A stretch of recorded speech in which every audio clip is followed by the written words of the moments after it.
Rather than adapt to evidence, many of us, it seems, remain trapped in ways of thinking inherited from our primitive ancestors. Irrational belief, from dowsing to psychic clairvoyance, has roots in early mankind's habit of attributing spirit and intention to natural phenomena such as water, the sun, a rock, or the sea.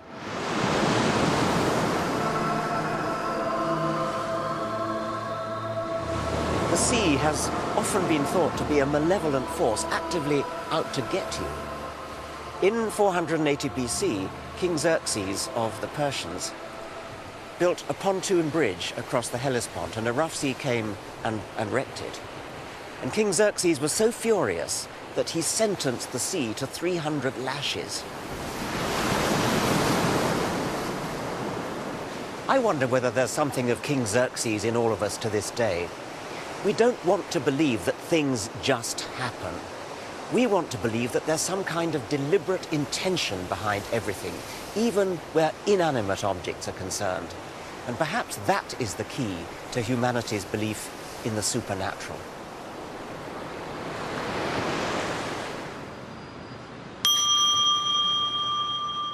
Even in the 21st century, despite all that science has revealed about the indifferent vastness of the universe, the human mind remains a wanton storyteller, creating intention in the randomness of reality. The delivery of rewards by a one-armed bandit is determined at random, but many gamblers want to think that what they do can increase their chances of winning the jackpot. They stand on one leg or wear a lucky shirt. Are these superstitious behaviors a byproduct of our evolution? All wild animals have to be kind of natural statisticians, looking for patterns in the apparent randomness of nature when they're looking for food or trying to avoid predators. There are two kinds of mistakes they can make. They can either fail to detect pattern when there is some, or they can seem to detect pattern when there isn't any, and that's superstition.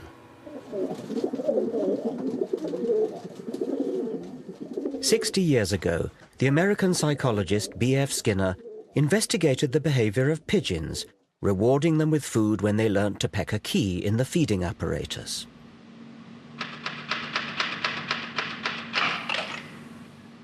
But then Skinner set the apparatus to reward the birds at random.